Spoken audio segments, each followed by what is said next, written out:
السلام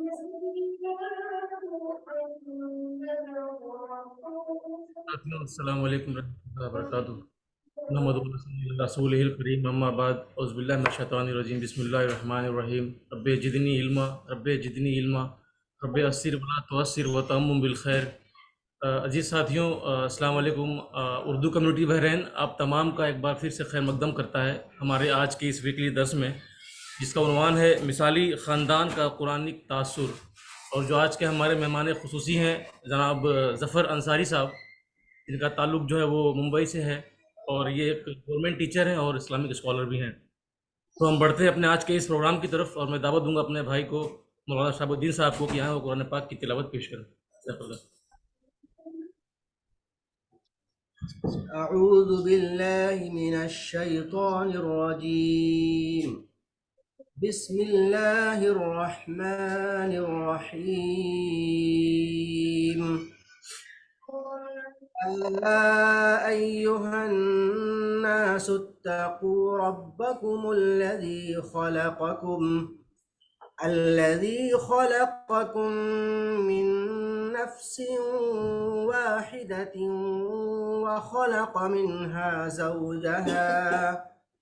وخلق منها زوجها وبث منهما رجالا كثيرا ونساء، واتقوا الله الذي تساءلون به والأرحام إن الله كان عليكم رقيبا۔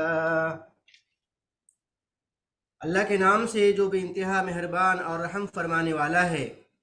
لوگو، اپنے رب سے ڈرو جس نے تم کو ایک جان سے پیدا کیا اور اسی جان سے اس کا جوڑا بنایا، اور ان دونوں سے بہت مرد و عورت دنیا میں پھیلا دیے۔ اس خدا سے ڈرو جس کا واسطہ دے کر تم ایک دوسرے سے اپنے حق مانگتے ہو، اور رشتہ داروں قرابت کے تعلقات کو بگاڑنے سے پرہیز کرو۔ یقین جانو کہ اللہ تم پر نگرانی کر رہا ہے۔ جزاک اللہ خیر مولانا شہاب الدین صاحب۔ تو ہم بڑھتے ہیں اپنے آج کے اس درس کی طرف، اور میں دعوت دوں گا اپنے آج کے مہمان خصوصی کو، ظفر انصاری صاحب کو، کہ آئیں اور ہمارے سامنے اپنے خطاب کو پیش کریں۔ جزاک اللہ۔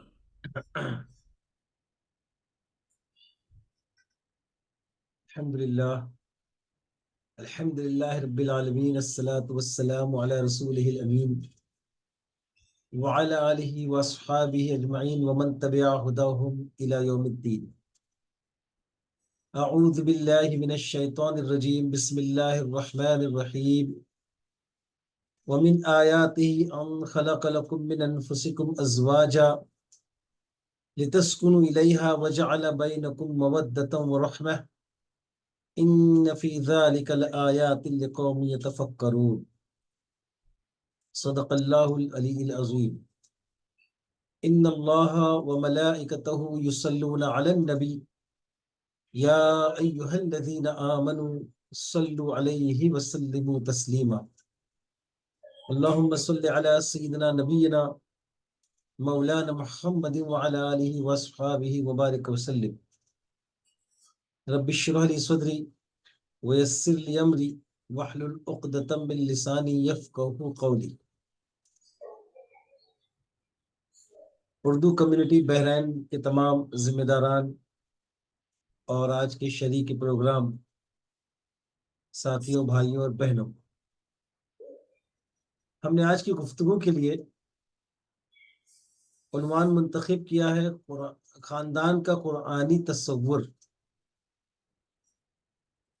ایک سوال ذہن میں یہ پیدا ہوتا ہے کہ اس وقت ملک اور ملت کے بہت سارے سلگتے مسائل دنیا میں موجود ہیں، عالمی سطح پر بھی اور ملکی سطح پر بھی۔ تو ہم نے ان سلگتے ہوئے عنوانات کو ٹچ نہ کرتے ہوئے یہ خاندان کے موضوع کا انتخاب کیوں کیا، اس عنوان کا انتخاب کیوں کیا؟ محترم بھائیوں اور بہنوں، اس وقت جس طرح کے حالات سے ہم جوجھ رہے ہیں، ہم اپنی پوری تاریخ اٹھا کر دیکھیں تو یہ بات ہمارے علم میں آئے گی کہ اس سے سخت ترین حالات سے ہم اس سے پہلے بھی گزر چکے ہیں، لیکن بہرحال یہ اس امت کی، یہ قوم رسول ہاشمی کی کچھ ایسی ترکیب ہے، اس کی بناوٹ کی خاص ہے ترکیب میں قوم رسول ہاشمی صلی اللہ علیہ وسلم، کہ یہ مشکل سے مشکل ترین آزمائش سے نکل کر دوبارہ پھر دنیا کی قیادت اور رہنمائی کے لیے کھڑی ہو گئی۔ تو یہ حالات جو کچھ بھی عالمی سطح پر اور وطنی سطح پر ہمارے سامنے اس وقت ہیں،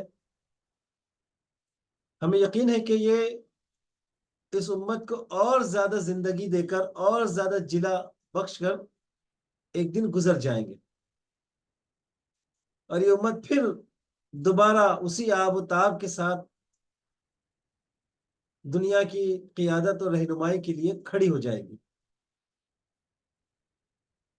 تو حالات چاہے اچھے ہوں یا برے، لیکن ایک عنوان ایسا ہے کہ جو ہر وقت ہمارے ساتھ رہے گا، ہماری توجہ کا مرکز اور محور بنا رہے گا، اور کبھی بھی ہم اس سے بے نیاز نہیں ہو سکیں گے، وہ ہے ہمارا اپنا خاندان۔ بات ہماری ذات سے شروع ہوتی ہے، اور پھر دو انسانوں کے پاکیزہ اور مقدس رشتے کی بنیاد پر ایک خاندان وجود میں آتا ہے۔ یہ جو بار بار ہم سماج اور معاشرہ اور سوسائٹی کا لفظ استعمال کرتے ہیں، یہ سماج یا معاشرہ یا یہ سوسائٹی، یہ خاندانوں کے ملنے سے ہی وجود میں آتے ہیں۔ سوسائٹی اور سماج جیسی پکچر اور تصویر ہمارے سامنے رکھتے ہیں، وہ پکچر اور تصویر اصل میں ہمارے خاندان کا آئینہ ہوتی ہے۔ اس وقت جیسی سوسائٹی آپ کو نظر آئے گی، جیسا سماج نظر آئے گا، یہ جو کچھ بھی ہے وہ ہمارے خاندان کا پرتو ہے۔ اس کا مطلب یہ کہ اگر سوسائٹی بیمار ہے تو بیماری اصل میں خاندانوں میں، سوسائٹی اگر لولی اور لنگڑی ہے، محتاج ہے، اپاہج ہے، تو اس کا مطلب اس کا اثر کہیں نہ کہیں اثر جو آیا ہے ہمارے خاندانوں کی وجہ سے آیا ہے، تو غور ادھر کرنا چاہیے۔ آج بھی ہم دیکھ رہے ہیں کہ اس وقت دنیا کے معاشی مسائل ہیں اور بہت شدید ہیں، امیر امیر ترین ہوتے جا رہے ہیں، غریب غریب ترین ہوتے چلے جا رہے ہیں۔ سیاسی مسائل ہمارے سامنے اور واقعی شدید ہیں، جس کی لاٹھی اور اس کی بھینس کا قانون دنیا میں چل رہا ہے۔ جس کے پاس طاقت ہے وہ کمزوروں کو اپنا غلام بنانے پر تلا ہوا ہے۔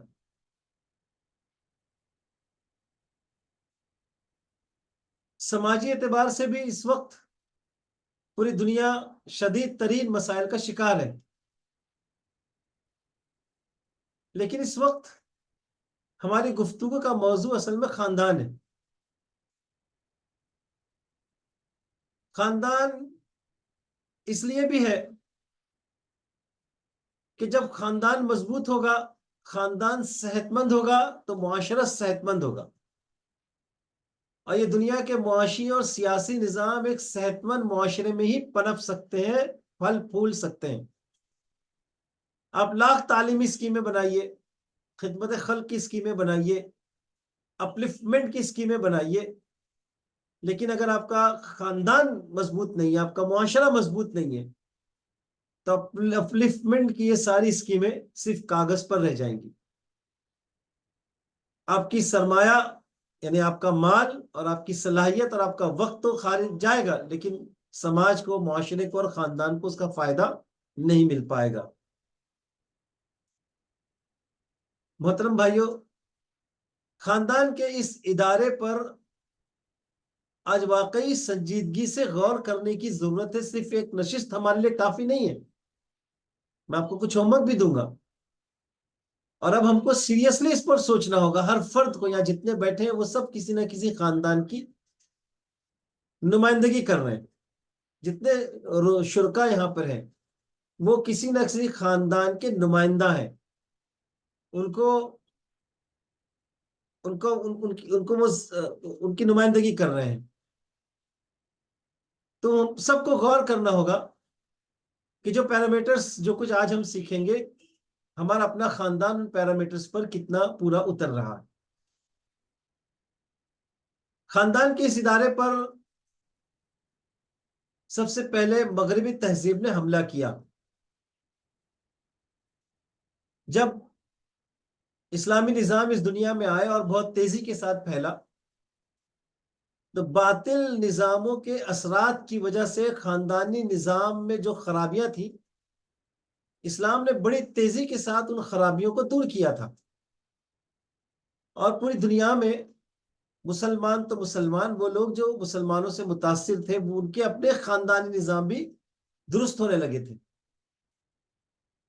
لیکن اس طرح کے پاکیزہ خاندانی نظام، اس طرح کا پاکیزہ خاندانی نظام باطل کو کہیں نہ کہیں کھٹک رہا تھا، اور اس کی زد اس کے مفادات پر پڑ رہی تھی. اس کی گہرائی میں آپ کسی مجلس میں جائیے گا، اس پر اوپن ڈسکشن رکھیے تو باتیں سمجھ میں آئیں گی کھل کر. لہٰذا انہوں نے اس خاندانی نظام کو آج سے 100 سال پہلے خاندانی نظام کو ٹارگٹ کیا، ہدف بنایا. اور سب سے پہلے انہوں نے شادی کا جو سسٹم تھا، شادی کی جو روایت تھی، اس کو نشانہ بنایا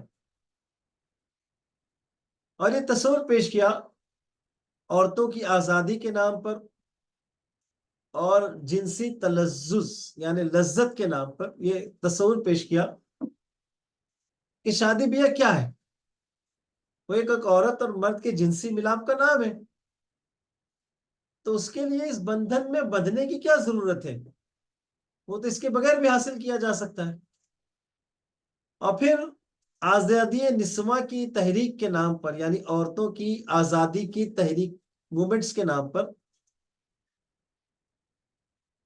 اس ادارے کو انہوں نے ختم کرنے کی کوشش کی.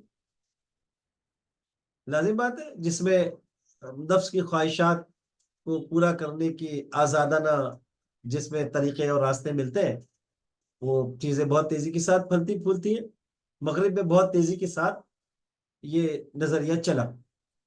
پھر وہ آج جس کا اثر ہم دیکھ رہے ہیں، میرا جسم میری مرضی، بہت دھڑلے سے کہتے ہیں کہ اگر دوپٹہ آپ کو اچھا لگتا ہے تو مرد اپنے منہ پہ ڈال لیں اسے، عورتوں کو پہنانے کی کیا ضرورت ہے. یہ جو آج ہم دیکھ رہے ہیں جو اثرات، یہ اس تحریک کے نتیجے کے طور پر اب ہمارے معاشرے میں آ رہا ہے. یہ جو خاندانی نظام تباہ و برباد ہوا، جس کے اثرات اب مغربی تہذیب میں نظر آ رہے ہیں، مغرب میں نظر آ رہے ہیں. آج مغرب کے دانشور، مغرب کے سوچنے والے لوگ، ویسٹ کے سوچنے والے لوگ، غور و فکر کرنے والے سوشل سائنٹسٹ بہت سیریسلی اس بات پر گفتگو کر رہے ہیں، مقالے لکھ رہے ہیں، سیمینار کر رہے ہیں، لوگوں کو سمجھانے کی کوشش کر رہے ہیں کہ سب سے پہلے اپنے خاندانی نظام کو بچائیے، عورتوں کو واپس گھر میں لے کر آئیے. اس وقت صورتحال یہ ہے خود امریکہ میں کہ 10 لاکھ سے زائد بچے ایسے ہیں جن کے پاس گھر نہیں ہے، نہ تو ماں ہے نہ باپ ہے، ماں نے ان کو چھوڑ دیا. ہر سال 30 لاکھ بچے، ہر سال رپورٹ جن کی ہوتی ہے، 30 لاکھ بچے وہ پیرنٹس کی جانب سے ظلم کا شکار ہوتے ہیں. ان کے قانون بنائے جا رہے ہیں الگ الگ طریقے کے، لیکن بہرحال وہ جڑ پہ چونکہ جڑ کا علاج نہیں کیا جا رہا، اس لیے وہ مسئلے کا حل نہیں نکل رہا. بالغ ہونے والی ہر 4 میں سے 1 لڑکی جنسی زیادتی کا شکار ہو رہی ہے. اور افسوس کی بات یہ ہے کہ جنسی زیادتی، سیکشول ہراسمنٹ کا جو شکار ہونے والے بچے ہیں، ان میں سے 20% 8 سال سے کم عمر ہوتے ہیں. ایک سروے میں یہ بات بڑی عجیب بات سامنے آئی کہ 100 میں سے 6.8% لڑکے لڑکی ایسے ہیں جو شادی کے بندھن میں بندھنا نہیں چاہتے. غلط نظام زندگی اختیار کرنے کی وجہ سے جو مسائل پیدا ہوئے، تو ہونا تو یہ چاہیے تھا کہ وہ اپنے نظام زندگی کی غلطیوں کو درست کرتے۔ انہوں نے شادی کا جو ادارہ تھا، شادی کا جو روایت تھی، اس پہ ہی تیشہ چلا دیا۔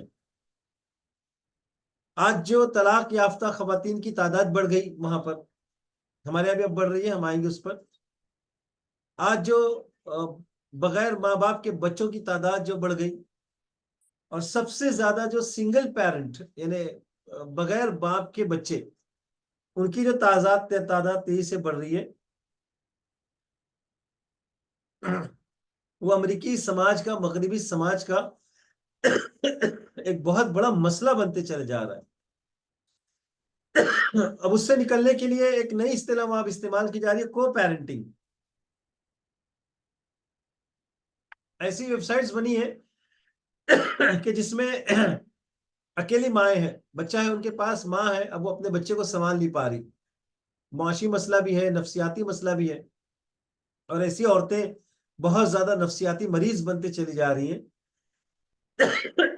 تو ویب سائٹ ایسی بنائی گئی ہیں کہ جس میں اس طرح کی سنگل مدرس وہ اپنا ایک گروپ بنا کر مل جل کر بچوں کو پالیں۔ تو وہ دو مائیں مل کے بچوں کو پال رہی ہیں۔ کہیں کہیں ایسا بھی، بلکہ اکثر ایسا بھی دیکھنے میں آ رہا ہے کہ دو مرد ہیں، وہ مل کے جو وہ بچے کو پال رہے ہیں، جس میں بچہ ایک کو پاپا کہہ رہا ہے اور ایک کو ڈیڈی کہہ رہا ہے۔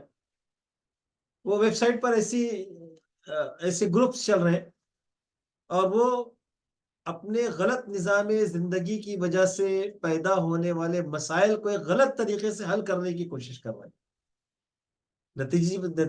نتیجہ سامنے ہے کہ غلط طریقے سے مسئلے کو حل کرنے کی کوشش میں مسئلہ ختم ہونے کی وجہ اور بڑھے گا، تو مسئلہ بہرحال وہاں بڑھتا ہی چلا جا رہا ہے۔ اس وقت جو مغربی تہذیب جو مسائل پیدا ہو رہے ہیں، مغربی تہذیب کی وجہ سے جو خاندانی مسائل پیدا ہو رہے ہیں، اس کی ایک وجہ تو یہ رہی کہ انہوں نے جو ہے وہ جینڈر رول کو ڈینائل کر دیا۔ مطلب یہ مرد اور عورت کی تفریق کیوں؟ دونوں ہی برابر ہیں کہ فطری طور پر، خیر اس پہ ہم بحث نہیں کریں گے، فطری طور پر مرد اور عورت دو الگ الگ اینٹی نظر آتے ہیں، لیکن انہوں نے جو ہے وہ اپنے مفاد کے لیے، اپنی ہوس کو پورا کرنے کے لیے، اپنی خواہشات کی تکمیل کے لیے جینڈر کو ڈینائل کر دیا، انکار کر دیا کہ جینڈر نام کی کوئی چیز نہیں۔ لہذا دو عورتیں اور دو مردوں کے خاندان وہاں وجود میں آنے لگے، خاندان تو نہیں کہیں گے، بس جوڑے وجود میں آنے لگے۔ مغربی تہذیب نے کا جو دوسرا اثر، جو انڈیویجولزم، انفرادیت پسندی، خود غرضی اور دولت کمانے کی جو حرص تھی، اس میں ان کو یہ بچے اور خاندان رکاوٹ محسوس ہونے لگے۔ یہ اس پر ہم اس لیے بات کر رہے ہیں کہ کہیں نہ کہیں اس کا اثر ہمارے یہاں بھی آ رہا ہے۔ تو یہ بچے اور خاندان ان کو رکاوٹ محسوس ہونے لگے کہ بچوں کی وجہ سے پروڈکٹیوٹی متاثر ہو رہی ہے، اور ان کا جو وقت جو زیادہ پیسہ کمانے کے لیے لگ سکتا تھا، وہ بچوں کی تربیت، بچوں کی تعلیم اور بچوں کی توجہ میں صرف ہو رہا ہے۔ تو لہٰذا اس کی وجہ سے پروڈکٹیوٹی متاثر ہو رہی، تو بچے پیدا نہیں کرنا ہے، زیادہ سے زیادہ دولت کمانے کی حرص، ہوڑ۔ اور ایک چوتھی وجہ جو ہے وہ اباہیت، یعنی کیا کہیں گے اسے، فحاشی اور عریانیت، جنسی تلذذ، یعنی نفساتی خواہشات کو پورا کرنے کے لیے، جنسی لذت حاصل کرنے کے لیے نئے نئے طریقوں کی ایجاد۔ اور اس کی وجہ یہ کہ جدید جو لبرل نظریہ ہے، یعنی جو جس کو ہم کہتے ہیں کہ آزادانہ جو سوچ ہے، اس کے نزدیک جو اخلاقیات ہے، مورل کی جو ڈیفینیشن ہے، وہ یہ کہ جنس کی جو تسکین ہے وہ فرد کا اپنا ذاتی مسئلہ ہے، لہذا اس کی تکمیل کے لیے، اس کی تسکین کو، اس کو تسکین پہنچانے کے لیے، جنسی خواہشات کو تسکین پہنچانے کے لیے ایک شخص کو آخری حد تک جانے کی اجازت ہونی چاہیے۔ یہ ان کی اخلاقیات ہے، لبرلزم کی اخلاقیات ہے، مغرب کی اخلاقیات ہے۔ یہ ان کا مورائل ہے کہ انسان کی اپنی جو خواہشات ہیں اس کی تکمیل کے لیے وہ سمجھ رہے ہیں کہ یہ جائز خواہش ہے، جنسی خواہش جائز خواہش ہے. لیکن ہمارے اور ان کے سوچ میں یہ فرق ہے کہ ہر جائز خواہشات کی تکمیل کی بھی ایک لمٹ ہوتی ہے. کھانا بہت لذیذ ہے اور بھوک بہت شدید ہے. کھانے میں بھی لذت ہے اور اشتہا بھی ہے، بھوک بھی ہے، لیکن بہرحال کھانے کی ایک لمٹ ہے. ایک لمٹ کے بعد آپ کو رکنا ہوگا. اس سے زیادہ آپ کھائیں گے تو آپ کے جسم کے لیے وہ نقصان دہ. جنسی خواہش ایک فطری جذبہ ہے، لیکن اس کی ایک لمٹ ہونی چاہیے. مغرب اس لمٹ کو ختم کرتا ہے، کہتا ہے یہ تو لذت ہے اور اس کو اختیار کرنے کی پوری آزادی ہونی چاہیے. مغرب کے ان تصورات نے خاندان کے نظام پر شدید حملہ کیا اور یہ پورا نظام درہم برہم ہو گیا، ختم ہو گیا. اور آج ہم دیکھ رہے ہیں کہ لیو ان ریلیشن شپ، یعنی بغیر شادی کے بندھن کے دو ایک عورت اور ایک مرد کا ساتھ میں رہنے کا ایک تصور انہوں نے پیش کیا. اب جس کی قانونی طور پر بھی اجازت دی جا رہی ہے، حالانکہ اس کے نتائج سامنے آ رہے ہیں. ابھی خود ہمارے یہاں خودکشی کے جو واقعات ہو رہے ہیں اس میں سے اکثر واقعات لیو ان ریلیشن شپ کے جو جوڑے ہیں ان کے درمیان ہوئے. جسمانی کیا کہیں گے، استحصال کے، جسمانی تشدد کے، یعنی آدمی کو مارنے، عورتوں کو مارنے اور پیٹنے کے جو واقعات ہوئے، یہ مردوں پہ الزام لگاتے ہیں، شادی شدہ مردوں پہ یا مسلمانوں پہ یا دوسرے لوگوں پر. خود ان کے یہاں جو ہے وہ عورتوں پر ظلم کے جو واقعات ہیں وہ لیو ان ریلیشن شپ والے معاملات میں سب سے زیادہ ہو رہے ہیں. تو یہ لیو ان ریلیشن شپ کا ایک تصور انہوں نے دیا. پھر جنسی تلذذ ہی کے نتیجے میں گے اور لیسبین ریلیشن شپ، مردوں کے مردوں سے تعلقات، عورتوں کے عورتوں سے تعلقات والا تصور سامنے آیا، اور پھر اس کی اتنی بھی وکالت کی گئی کہ آج آپ کھل کے اس کے خلاف بول نہیں سکتے. آپ نے یورپ میں، مغرب میں اگر اس کے خلاف کچھ ایک لفظ بھی کہا تو آپ جیل چلے جائیں گے.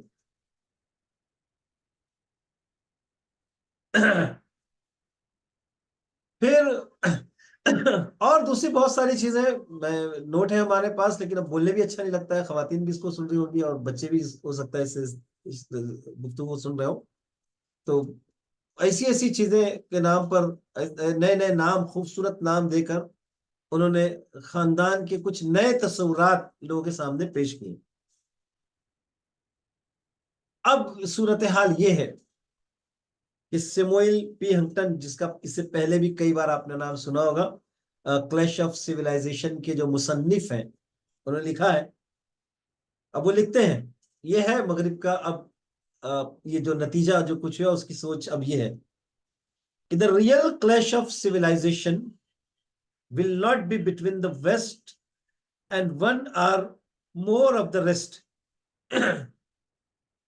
It will be between the West and the post-West.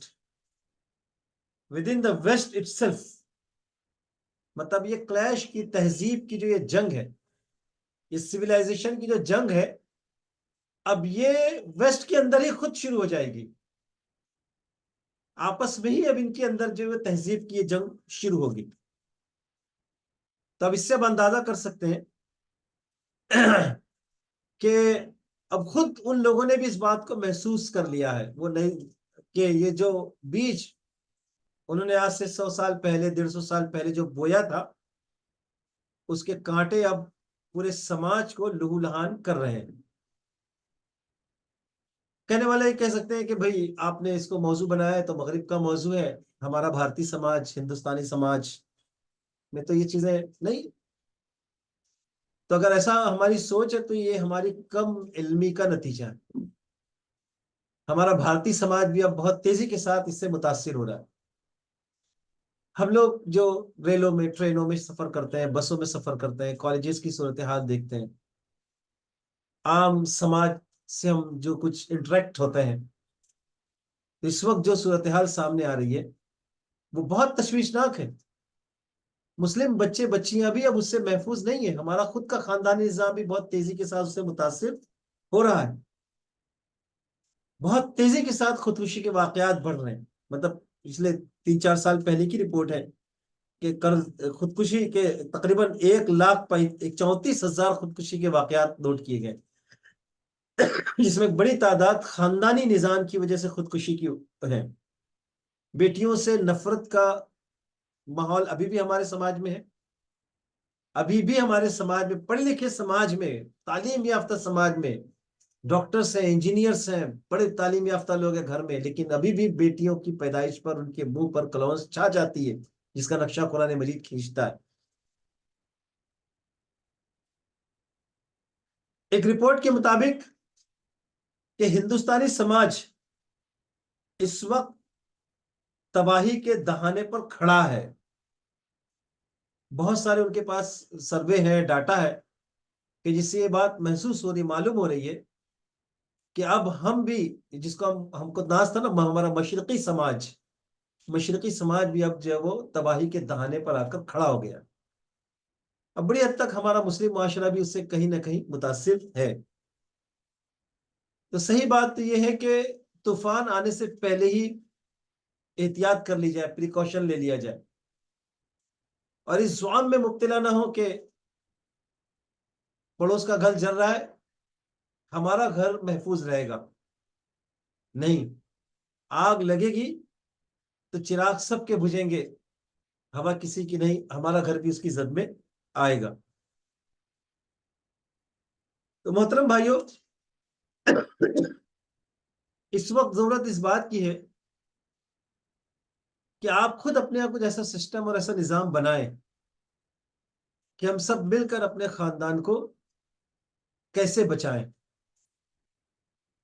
ہماری گفتگو کا عنوان تھا کہ خاندان کا قرآنی تصور۔ تب تک ہم نے جو گفتگو کی وہ یہ کہ ہم نے خاندان کو عنوان کیوں بنایا۔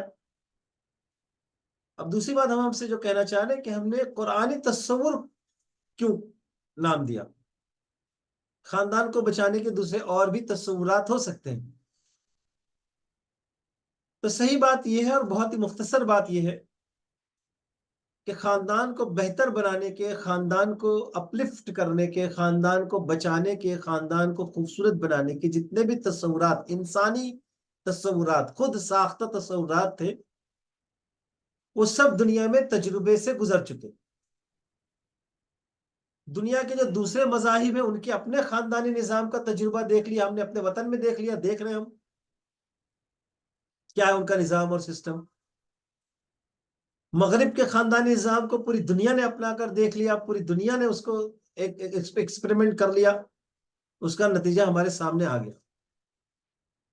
اب ضرورت اس بات کی ہے کہ ہم دنیا کے سارے انسانوں کے سامنے قولی طور پر بھی اور عملی طور پر بھی، یعنی اپنی زبان سے بھی اس کی شہادت دیں، اور ایک آئیڈیل اسلامی قرآنی خاندان کا نمونہ بنا کر بھی دنیا کے انسانوں کے سامنے اس کی شہادت دیں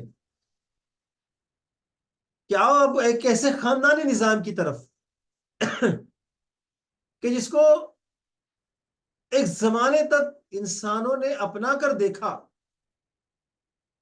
اور اس کے اثرات سماج پر جو کچھ پڑے، کتنا صحت مند معاشرہ ان بنیادوں پر، جس بنیادوں پر خاندان وجود میں آیا تھا، اور ان خاندانوں کے ملنے سے، فیملیز کے ملنے سے جو معاشرہ بنا تھا، سماج بنا تھا، ایک زمانے تک انسانوں نے ان کا مشاہدہ کیا، اس کی صحت کو جانچا اور پرکھا،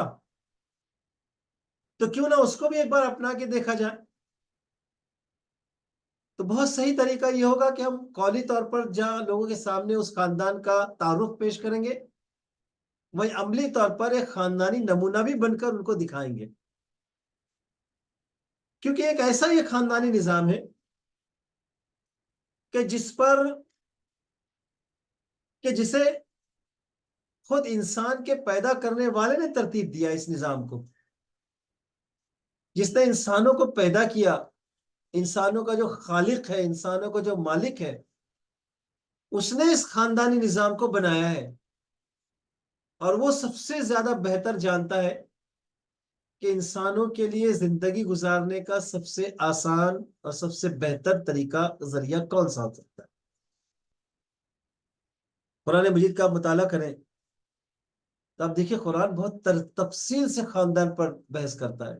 بہت حیرت ہوگی آپ کو کہ نماز کی تفصیلات قرآن میں نہیں ہے، روزے کی تفصیلات قرآن میں نہیں ہے، حج کی تفصیلات قرآن میں نہیں ہے، زکوٰۃ کا نصاب قرآن میں نہیں ہے، لیکن خاندان کے باریک باریک موضوعات پر قرآن مجید نے ڈسکس کیا ہے.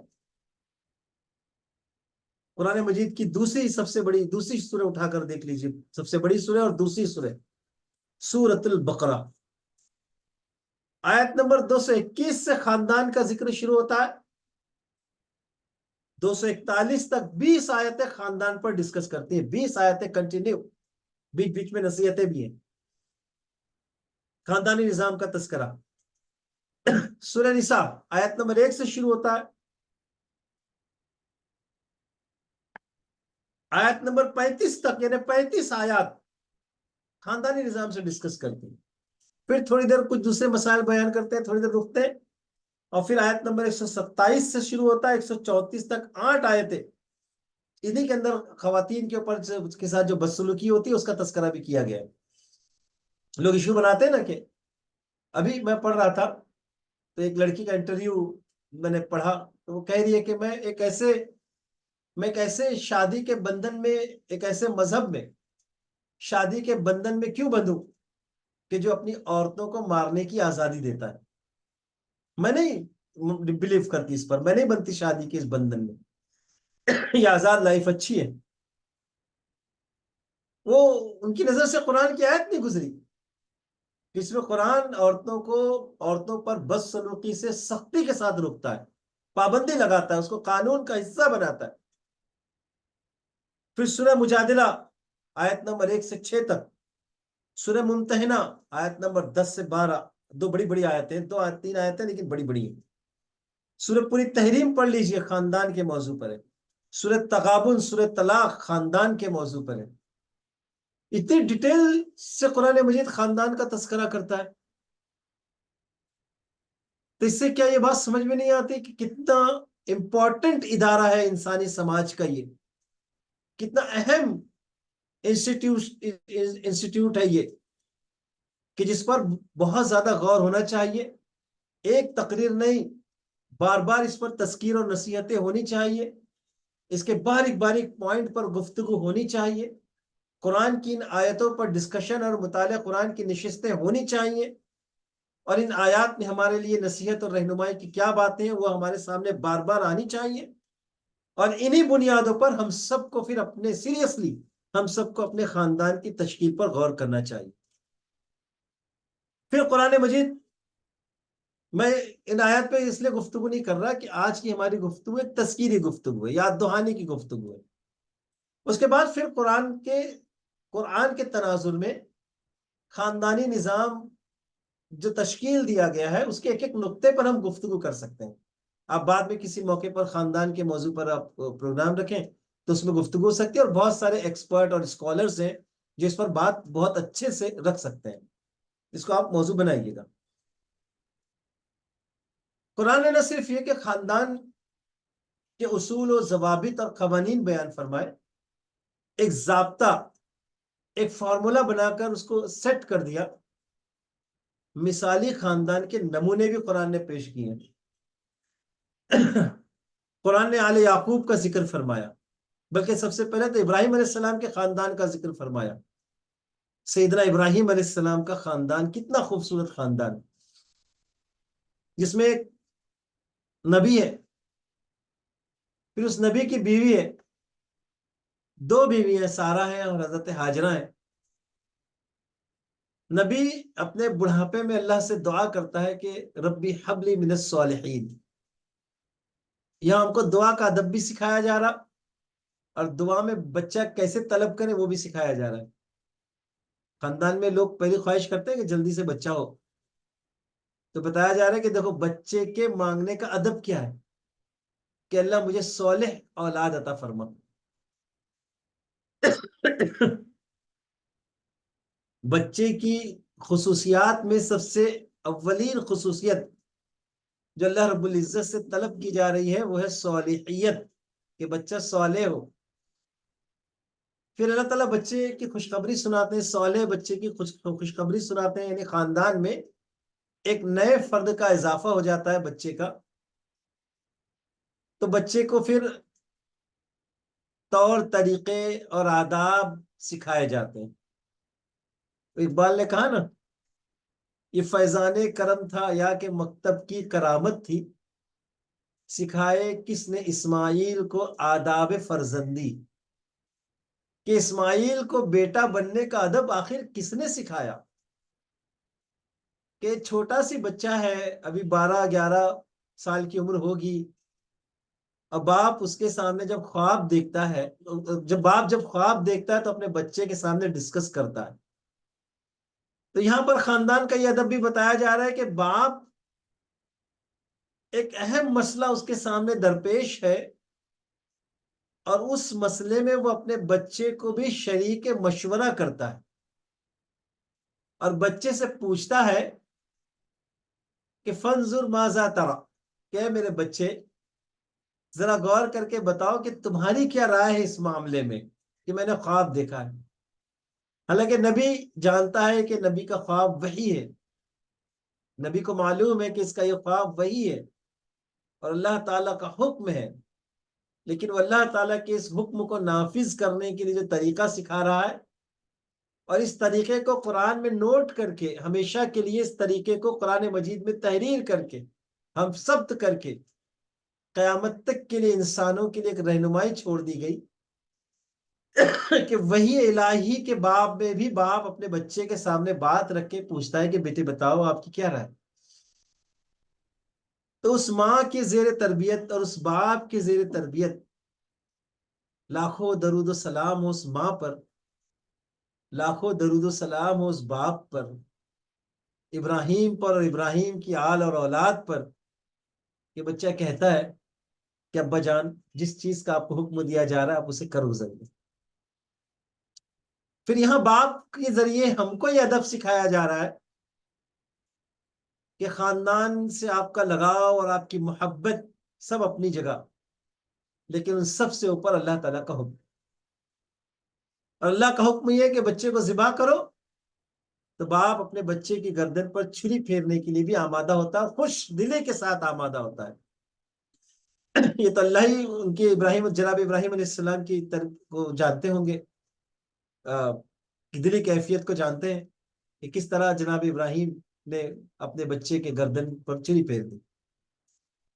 اس سے پہلے کا بھی واقعہ یہ خاندان سے ریلیٹڈ ہے، جو یاد رکھنا چاہیے کہ جب بچہ پیدا ہوتا ہے تو اللہ تعالیٰ اپنے بندے کو حکم دیتے ہیں کہ لے جا کے اسے چھوڑ دو، تو وہاں پر اس عورت کی آزمائش ہوتی ہے، اور عورت اپنے بچے سے صرف اتنا پوچھتی ہے کہ آپ جو اپنے شوہر سے صرف اتنا پوچھتی ہے کہ آپ جو کچھ یہ کر رہے ہیں کیا یہ اللہ کا حکم ہے؟ شوہر کہتے ہیں کہ ہاں یہ من جانب اللہ ہے، اللہ کی جانب سے۔ بس وہ خوش ہے، وہ مطمئن ہے، وہ صبر کرتی ہے، اور اس کو ذرہ بھی اس بات پر ملال نہیں ہے کہ میرے شوہر نے مجھے کہاں لے جا کر چھوڑ دیا، بے آب و گیا وادی میں۔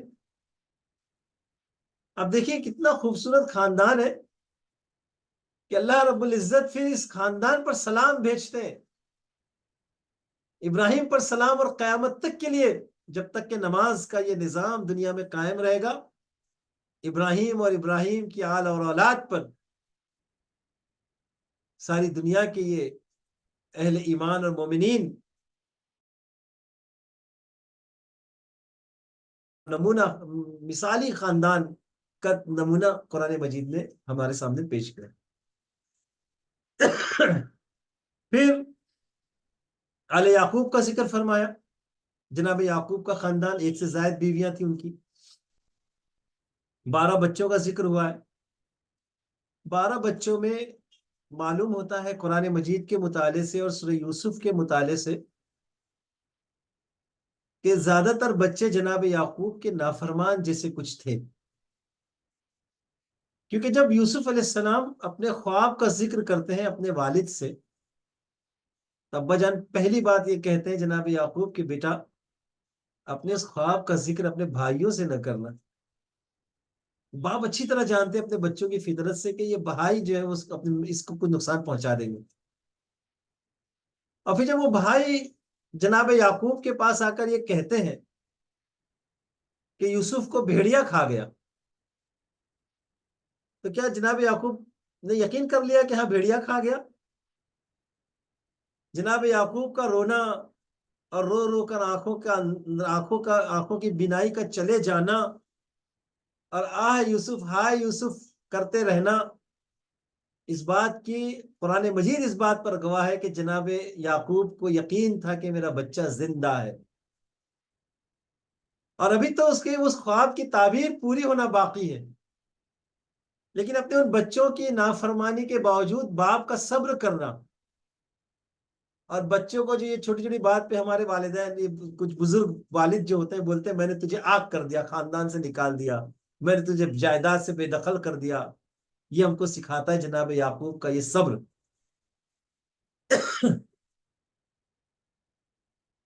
کہ وہ اپنے بچوں کی تعلیم اور تربیت میں لگے رہے، امید باقی رہی، آج نہیں تو کل یہ سدھریں گے۔ ان کو اپنے خاندان کا حصہ بنائے رکھا جناب یعقوب نے۔ اور پھر ایک وقت وہ آیا کہ جناب یوسف علیہ السلام مصر کی تخت پر جلوہ افروز ہوئے، اور ان کے بوڑھے والدین اور یہ بھائی ان کے آگے سجدہ ریز ہوئے۔ قرآن مجید میں آل عمران کا بھی ذکر کیا گیا، بہت مثالی خاندان۔ عمران انتقال کر چکے تھے جب مریم نے اب حمنہ کے پیٹ سے جنم لیا، لیکن آپ دیکھیے کہ یہ روحانیت اور خدا سے محبت کا کتنا اعلیٰ نمونہ ہے۔ آپ کو بتائیں قرآن مجید، اللہ ترمذی شریف کی حدیث ہے، اللہ کے رسول صلی اللہ علیہ وسلم کے وصال کے وقت حضور اکرم صلی اللہ علیہ وسلم جب حضرت فاطمہ کے کان میں کچھ بات کہی تھی، تو وصال کے بعد ایک ام المومنین نے حضرت عائشہ نے پوچھا تھا غالباً حضرت فاطمہ سے کہ وصال کے وقت رسول اللہ صلی اللہ علیہ وسلم نے آپ کے کان میں کیا کہا تھا؟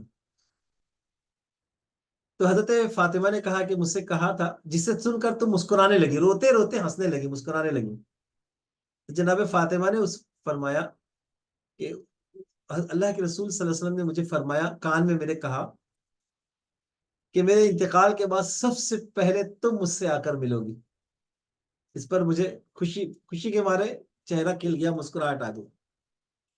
اور پھر فرمایا کہ اور تم جنتی عورتوں کی سردار ہوگی سوائے مریم بنت عمران کے، مطلب ان کا رتبہ تم سے بلند ہے، حضرت مریم کا۔ تو یہ جب وہ مریم کے جنم لینے سے پہلے ماں نے یہ نظر مانی تھی کہ میں اپنے بچے کو بیت المقدس کی خدمت کے لیے وقف کر دوں گی۔ کتنی روحانیت ہے اس دعا میں، اس نظر میں کتنی روحانیت ہے کہ ان کو یقین ہے کہ بیٹا ہوگا، ایسا لگ رہا ہے ان کو کہ بیٹا ہوگا، تبھی تو انہوں نے یہ نظر مانی نا کہ میں اسے، کیونکہ بیٹوں کو ہی وقف کرنے کا رواج تھا۔ اس وقت یہ نہیں سوچتی کہ میرے بڑھاپے کا سہارا ہو جائے گا یہ، بلکہ یہ سوچتی ہے کہ میں اللہ واسطے اپنے اس بچے کو مسجد کی خدمت کے لیے معمور کر دوں گی۔ اب جب بیٹی ہوتی ہے تو وہ حیران ہو جائے، اے اللہ اب میں کیا کروں، مجھے تو بیٹی ہو گئی۔ لیکن اللہ تعالیٰ کی طرف سے ان کو یہ خوشخبری سنائی گئی کہ اللہ تعالیٰ نے تمہاری اس بیٹی کو بہت پاکیزہ بنایا ہے، اور اس بیٹی کو ہی مسجد کی خدمت کے لیے اللہ نے قبول فرما لیا۔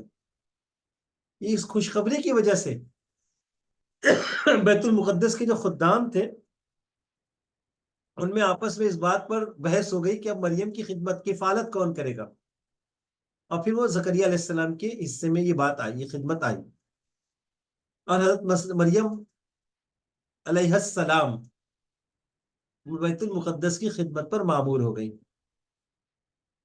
اللہ تعالیٰ نے قرآن مجید میں اس خاندان کو بھی جو ہے وہ خوشخبری سنائی۔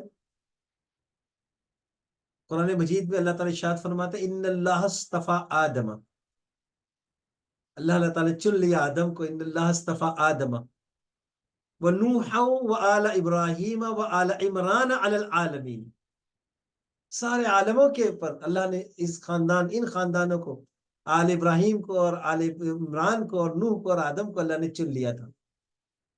تو یہ تو بھائیوں اور بہنوں، یہ تو چنے ہوئے لوگ تھے، یہ چنندہ لوگ تھے جن کا اللہ تعالیٰ نے دنیا کے لوگوں میں انتخاب فرمایا تھا. تو یہ ایک خاندان ہے، نمونے کا خاندان، جس میں ہم کو ایک ماں کی خواہش کا علم ہوتا ہے کہ ایک ماں اپنے بچے کے تعلق سے کیا دعا کرتی ہے اور کیا خواہش کرتی ہے کہ پیدا ہونے کے بعد میں اپنے بچے سے کیا کام لوں گی، میں اپنے بچے کو کہاں وقف کروں گی، کس کام میں، کس خدمت میں اسے لگاؤں گی. بچہ ابھی ماں کی پیٹ میں اور ماں کی پلاننگ شروع ہے کہ میرا بچہ اس خدمت میں لگے گا. یہ نصیحت ہم کو اس واقعے کے ذریعے سے دی جا رہی ہے. اور پھر اس کے بعد مریم کا پاکیزہ کردار، ہمارے ماں باپ قربان حضرت مریم علیہ السلام پر. پھر اس کے بعد قرآن مجید نے ایک اور خاندان کا ذکر کیا جس میں ایک باپ ہے اور ایک بیٹا، حضرت لقمان رضی اللہ تعالی عنہ. حضرت لقمان کی نصیحت کا ذکر کیا اور قرآن مجید نے قیامت تک کے لیے تمام باپوں کو یہ نصیحت کی ہے کہ دیکھو باپ اگر مثالی ہو تو ایسا کہ جو مرنے سے پہلے اپنے بچے کے اندر بچے کو وصیت کرے اور اپنے بچے کے اندر یہ خوبیاں، یہ اچھائیاں دیکھنا چاہے. پوری کی پورے سورہ لقمان ان کے نام پر ہے. ایک مثالی باپ کا تذکرہ قرآن مجید میں فرمایا اور ہمارے سامنے ایک مثال چھوڑ دی. پھر قرآن نے ایک اور خاندان کا ذکر کیا. ایک ماں ہے کہ جس کو اس بات کا خوف ہے کہ اس کا بچہ کہیں ظالم حکمراں، ظالم حاکم کے ہتھے نہ چڑھ جائے. اچھا، اس کو اللہ کی ذات پہ بھی پورا بھروسہ ہے. آپ وہ آیتیں پڑھیں گے نا تو سر دھنیں گے. حضرت موسیٰ کی ماں کا ایمان اللہ کی ذات پر، اور پھر اسباب کا بھی کیسے استعمال کیا گیا ہے وہ بھی دیکھیے. اللہ کی ذات پر بھروسہ بھی ہے اور اسباب کا استعمال بھی ہے. موسیٰ پیدا ہو گئے، بچے کو بچانا ہے، تو اب دیکھیے کس طرح اسباب کیا تھا. ایک چھوٹا سا پالنا تھا لکڑی کا اور اس پر ڈال دیا بچے کو، سبب اسباب کا استعمال کیا اور اسے بہا دیا پانی میں.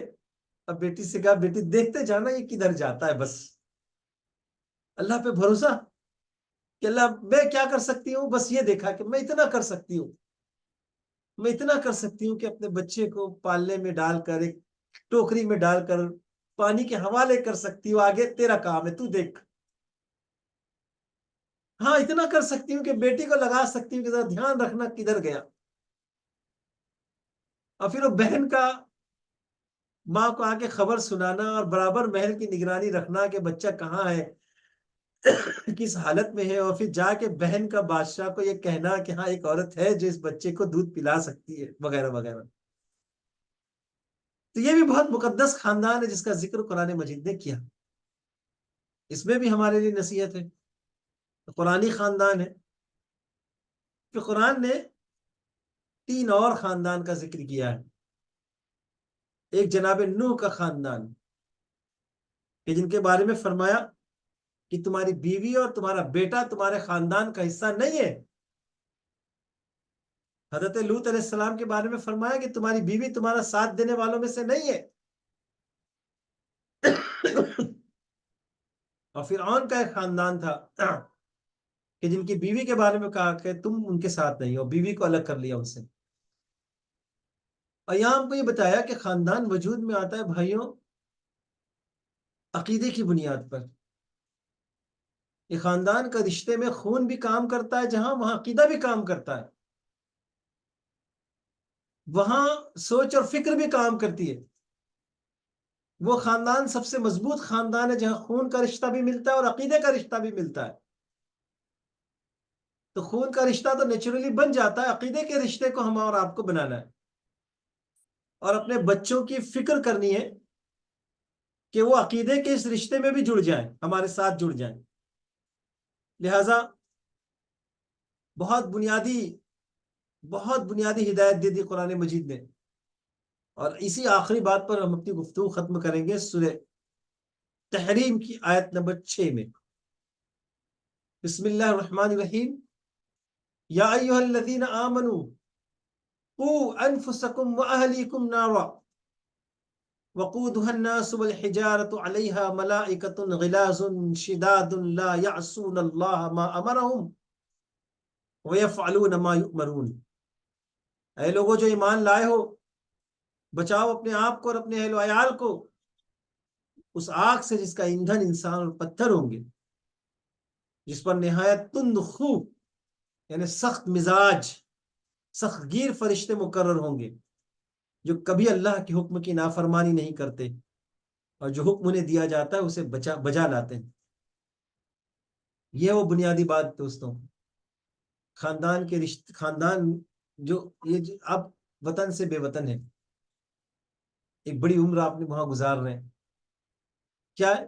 خاندان کو خوش کرنے کی فکر، خاندان کی خوشحالی کی فکر سے آپ وطن سے بے وطن ہیں. خاندان کی خوشحالی کی فکر میں آپ اپنے دن رات اپنی جوانی پوری اس میں کھپا رہے ہیں، اپنا بہترین وقت اس میں لگا رہے ہیں. خاندان کی خوشحالی کی فکر میں نرمی ہے، محبت ہے، شفقت ہے. اللہ تعالیٰ فرماتے ہیں کہ جہنم میں جو فرشتے مقرر کیے جائیں گے نا، ان میں نرمی نہیں ہوگی، ان میں محبت نہیں ہوگی، اور وہ کسی کی مروت نہیں کریں گے، وہ کسی کی مروت نہیں کریں گے. فجر کی وقت ہم کو ہمارے بچوں کو اٹھانے میں کیا چیز رکاوٹ بنتی ہے؟ رات بھر اسٹڈی کیا، پڑھا ہے، محنت کیا ہے، جانے دو تھوڑا سونے دو، ابھی امتحان کی تیاری چل رہی ہے، جانے دو ابھی تھوڑا سونے دو. یہ نرمی تھی، یہ محبت تھی. لیکن جہنم کی آگ، جہنم میں کوئی نرمی اور کوئی محبت نہیں ہوگی. وہ سخت گیر فرشتے جو اللہ نے مقرر کر رکھے وہ بالکل رحم نہیں کریں گے ہمارے بچوں پر. اور پھر اسی سورہ میں اللہ تعالیٰ فرماتے ہیں آیت نمبر 7 میں، اس کے آگے فرماتے سورہ معارج میں فرماتے ہیں اللہ تعالیٰ، اور کوئی جگری دوست اپنے جگری دوست کو نہ پوچھے گا، حالانکہ وہ ایک دوسرے کو دکھائے جائیں گے. مجرم چاہے گا کہ اس دن کے عذاب سے بچنے کے لیے اپنی اولاد کو، اپنی بیوی کو اور اپنے بھائی کو، اپنے قریب ترین خاندان کو جو اسے پناہ دینے والا تھا، اور روئے زمین کے سارے لوگوں کو فدیے میں دے کے چھوڑ جائے. ہرگز نہیں. اور یہ تدبیر اسے نجات دلا دے؟ ہرگز نہیں. وہ تو بھڑکتی ہوئی آگ کی لپٹ ہوگی. یہ جو محبت جو آج ہم کو یہاں دکھتی ہے وہ محبت وہاں نہیں ہوگی. بیوی کوشش میں ہوگی کہ میرے شوہر کو اللہ پاک لے لے، میرے سارے گناہ اس کے اوپر ڈال دے، مجھے چھوڑ دے. اور شوہر اس بھاگ دوڑ میں ہوگا کہ میرے سارے گناہ اس پر ڈال دیے جائیں، میرے بچوں پہ ڈال دیے جائیں، میری بیوی پہ ڈال دیے جائیں اور مجھے چھوڑ دیے جائیں. حکمراں یہ سوچ رہے ہوں گے کہ ہمارے سارے گناہ ہمارے عوام پر ڈال دیے جائیں اور ہمیں بخش دیا جائے، کیونکہ اس وقت سب اپنی ننگی آنکھوں سے دیکھ رہے ہوں گے کہ آج جو سودا ہوگا، آج جو نتیجہ ہوگا، اس کا اثر پوری انسان کی زندگی پہ پڑے، ہمیشہ ہمیشہ ہمیشہ کی زندگی پہ. لہٰذا آج جو چھوٹ گیا وہ ہمیشہ کے لیے چھوٹ گیا. تو محترم بھائیوں، یہ خاندان کا جو ادارہ ہے، کلکم راعیون وکلکم مسئول، کہ ہم سب راعی ہیں اور ہم سب سے پوچھا جائے گا. یہ خاندان کا جو ادارہ ہے، اسے ہمیں قرآن کی بنیادوں پر قائم کرنے کے لیے کوشش کرنی ہوگی. یہ اپنے آپ نہیں ہوگا، اس کے لیے محنت کرنی ہوگی، گروپس بنانے ہوں گے. آپ کو اپنے خاندان دو تین خاندان کا گروپ بنا کے اپنے محاسبے، اپنے احتساب اور اس معاملے میں ترقی اور ارتقاء کے لیے آپ کو منصوبہ بندی کرنی ہوگی. مجھے امید ہے کہ میں اپنی بات ٹھیک ڈھنگ سے آپ کو سمجھا سکا ہوں گا. اللہ رب العزت سے دعا کرتا ہوں کہ اللہ تعالیٰ مجھے بھی اور آپ سب کو بھی قرآن کے بتائے ہوئے خاندان کے اس نظام پر چلنے کی توفیق عطا فرمائے. اللہ رب العزت ہماری لغزشوں اور کوتاہیوں کو معاف فرمائے، اور ہم سب کے خاندان کی اللہ حفاظت فرمائے، اور آئندہ آنے والی نسلوں کی اللہ رب العزت حفاظت فرمائے. اللہ رب العزت ہم سب کا حامی اور ہمارا ناصر ہو جائے. ربنا تقبل منا انك انت السميع العليم وتب علينا انك انت التواب الرحيم واخر دعوانا ان الحمد لله رب العالمين.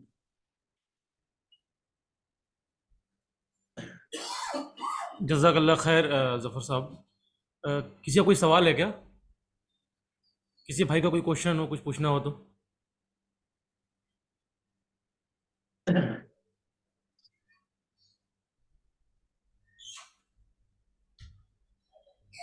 چلیے ماشاءاللہ آپ نے بہت کم وقت میں جو ہے بہت ساری چیزوں کو ہمارے سامنے رکھا. اللہ تعالیٰ جو ہے ہمیں ہمارے خاندان کو قرآن اور دین کی روشنی میں ہم پر جو ہے اس پر محنت کرنے کی توفیق عطا فرمائے. آپ تمام حاضرین کا جزاک اللہ خیر یہاں آنے کے لیے. اللہ تعالیٰ جو ہے ہمیں کہنے سننے سے زیادہ عمل کرنے کی توفیق عطا فرمائے. السلام علیکم ورحمۃ اللہ وبرکاتہ.